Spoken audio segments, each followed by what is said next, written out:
Per aquesta pràctica pintarem l'emblema de la casa Citroën a imitació d'aquest que està aquí dalt. No hi ha dades concretes sobre mesura, proporció d'amplades i d'alçades ni obertura de sangle, per tant tot dependrà un poc del nostre gust. Comencem pintant un dels dos angles. Per això agafant l'eina d'edició de nodes de Bezier i marcam els 4 vèrtexs poc més o manco segons el nostre gust.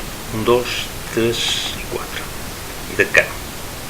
Per allò aquesta figura no se veu bé perquè és blanc sobre fons blanc, per tant temporalment l'emplenarem de qualsevol color que sigui vistós, verd per exemple, per veure-la bé. Ara, com a primera mesura, hauríem d'alinear les 3 nodes de la part més baixa, els dos de la part més baixa, i col·locar les 3 nodes de la part més baixa en la mateixa distribució horitzontal, la mateixa separació entre el primer i el segon, que entre el segon i el tercer.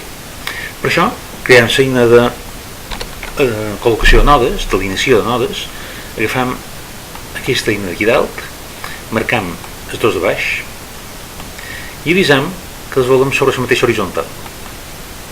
A continuació, els 3 de baix han d'estar igualment distribuïts horitzontalment. Per tant, una vegada que els hem marcat tots 3, escollim aquesta icona i queden tots 3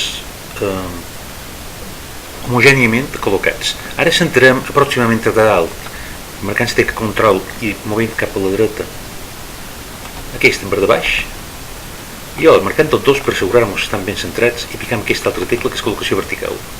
Ara aquesta figura pot ser que està un poc massa oberta, la podem tancar un poc, estrenya, podem tornar a estrenya d'aquí, mira així, i assegurem-nos que estan distribuïts horitzontalment i aquests dos a la mateixa vertical. Ara aquesta figura la podem duplicar i tindrem els dos angles fets.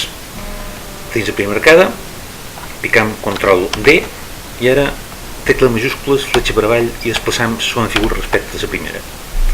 A continuació pintarem el quadrat que les emboliqui tots dos. Picant la tecla de Ctrl perquè ens surti un quadrat i no un rectangle. En aquest moment ens han descompregut els dos angles, però això és igual. Farem que aquest quadrat sigui vermell i l'enviarem en el fons picant aquesta icona d'aquí. Ara els dos angles en primer lloc no han de tenir vorera i a més han de ser de color blanc. Per això cridam l'eina d'edició de colors, control majúscules F, i avisam que el contorn no ha de ser i que l'emplenat ha de ser blanc. Els unim picant Ctrl G i ara el que ens queda d'assegurar-nos que aquesta parella d'angles estan centrats, aquesta parella està centrada respecte dels fons.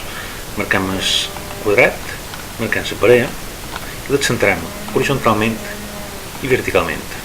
I amb això s'acaba la feina de pintar l'emblema de Citroën.